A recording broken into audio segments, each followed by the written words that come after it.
And looks like there's another boat coming in. I think this may be the looks like a Columbia boat back there. Maybe they're just early.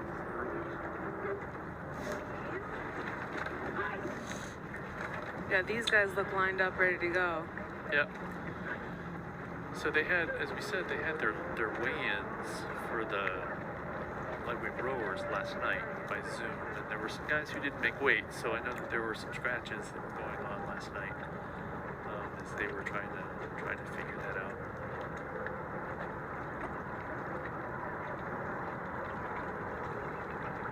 Looks like the referee has the red flag in their hand. Flag's up.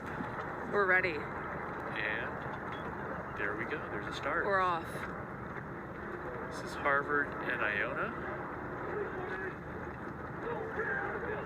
Iona, a very distinct blade with that yellow gold.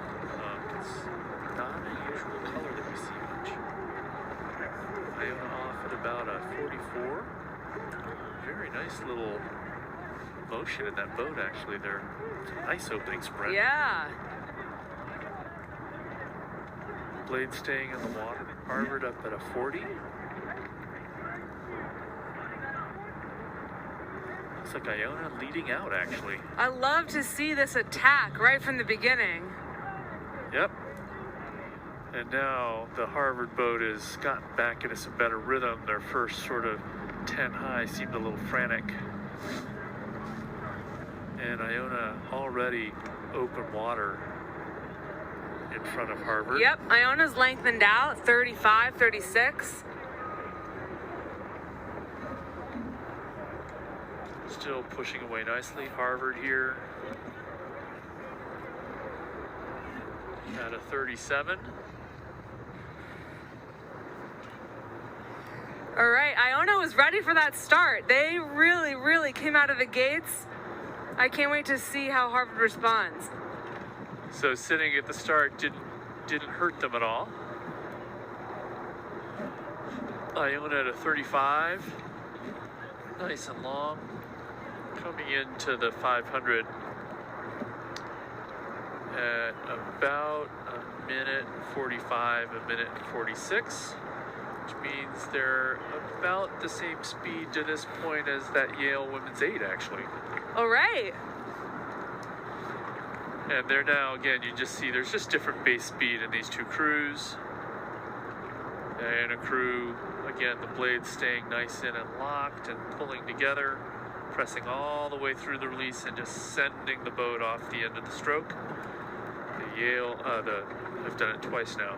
So I just called Harvard Yale, and now I'm calling Yale Harvard. Now I'm calling Harvard Yale. My apologies. Impact versus intent. And the Harvard crews here, just a little bit more sort of flopping around at the release, not quite pushing the blade off, but certainly going after it for sure. I love seeing this attack from Iona.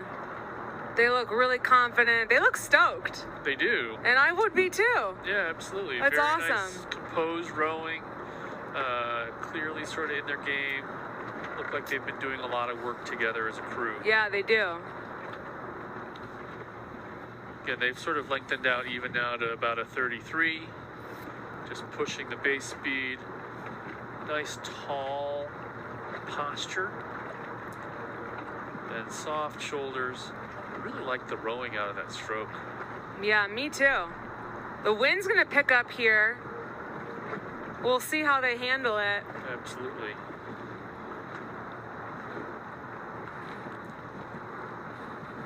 So we're over 3.5 minutes coming in. So they're going to go through the 1,000 in about a 340, 342, something like that.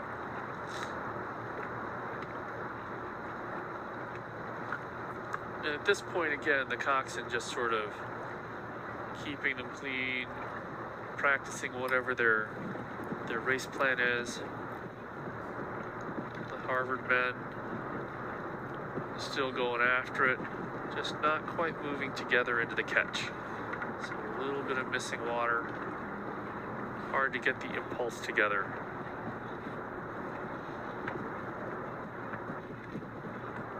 Yeah, these dual races can be so tough. If anything is not quite right, not having a boat next to you to feed off of makes it even harder. Yep. So trying to keep their focus. And you can just see a difference in the posture, the way the bodies are being used in both boats. But perhaps these are some novices, maybe even some walk-ons.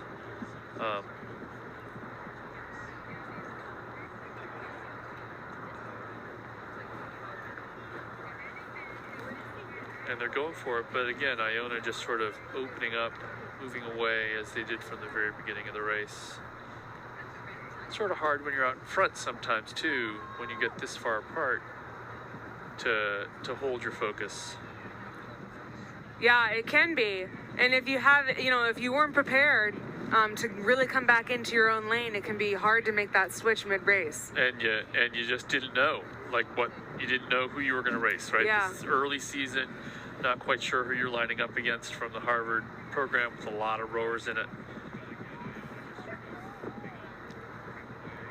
So this Iona crew probably focusing in on the Dad Vale, where they've done pretty well in recent years.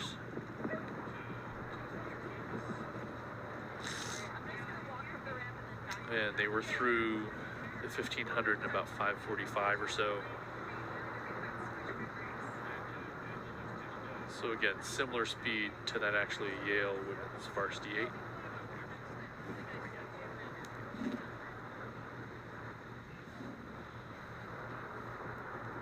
And interestingly, now that we're further in the race, this Harvard boat is rowing better. The blade work is finally sort of matching up. Oh, almost a crab there.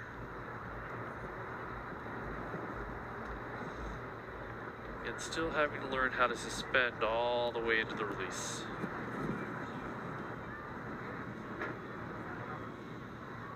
But some yelling from the shore. Parents everywhere. We're going to let this race finish out. We're going to go back and pick up on the next race. These fours races take a lot longer, so we're going to try and get back to see some of that race, and you can watch the rest of the race as we head back up.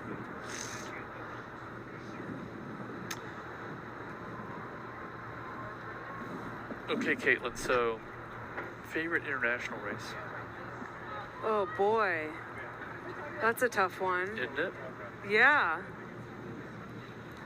Well, I guess the Olympics. Olympic finals are pretty good when you win a gold medal, right? Yeah. I've had some great races though. My favorite races are when you come from behind to win. Yeah. Like any time. I just really love the feeling of being in a rhythm that you know is good, because you can feel it, and you've done it in practice, and you know yourself as a crew, and even when you're down, but you just know. So the World Cup race in Egbolette, maybe? Yeah. That was a heck of a race. It was a heck of a race. That was a tough one because we had just come off of a pairs race. Yeah. And we hadn't raced together as a crew before, so I didn't really know if we would be able to win or not. But there's something very cool about throwing out your expectations and your fears mid-race and just going no matter what. Yeah. I think it seemed from watching it on TV that your crew was a little surprised. We definitely were.